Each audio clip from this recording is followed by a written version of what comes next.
ठीक है, मीठी मीठी शहद। सोनी मोनी राजेश, ये क्या है? सोनी मोनी राजेश। और नंदनी, नंदनी आ जाओ, नंदनी आओ ना।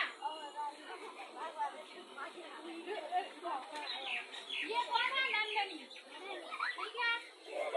ये बगीचे में घूम रहे हैं। कोई नंदनी ना बगीचे में घूम रही है, ठीक है। अनारस सोनी की नजर आम, बोलो अनारस सोनी की नजर आम के पेड़ के ऊपर लगे।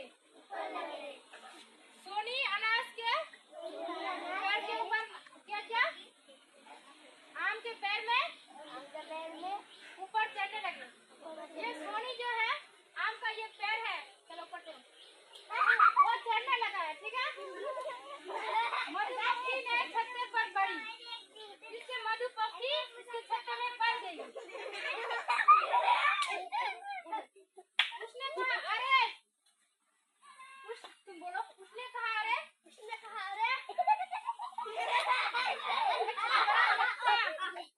कितना बड़ा छत्ता, तुम बोलो। सभी बच्चे की उधर ही देखने लगे।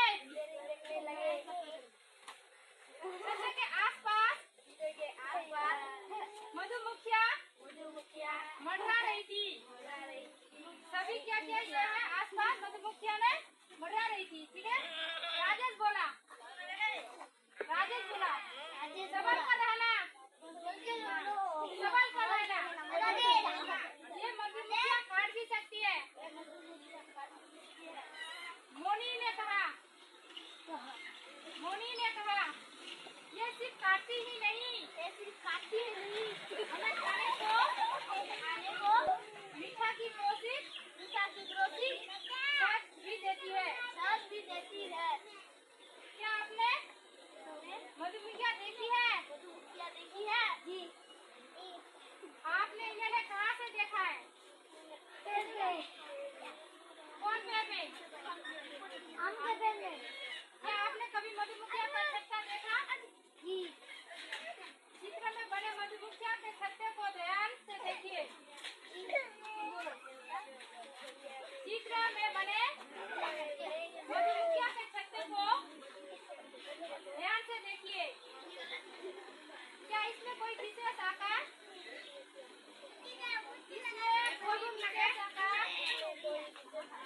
बार बार आ रहा है। इस आकार का चित्र यहाँ बनाइए।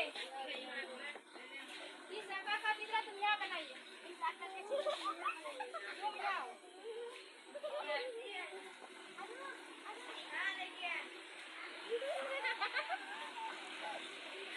क्यों हंसता है तू लोग?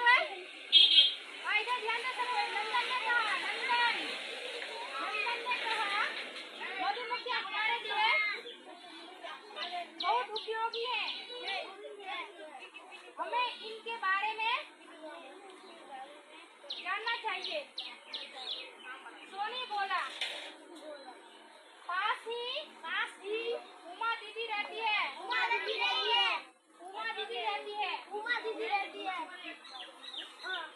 मधुमक्खी को पालन करती है।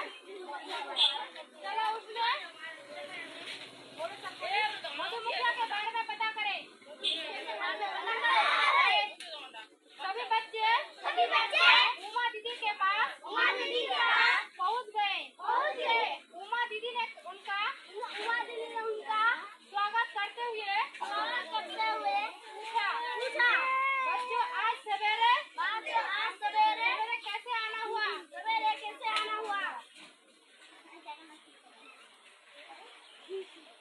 सोनी ने कहा हमें मधुमक्खियों के बारे में जानना चाहिए। उमा दीदी ने कहा मधुमक्खी अत्यंत उपयोगी जीव है।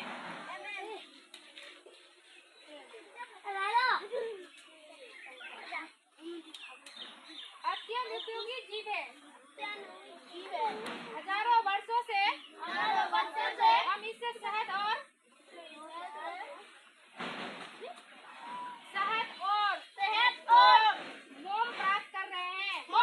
राजेश ने पूछा मधु क्या कहा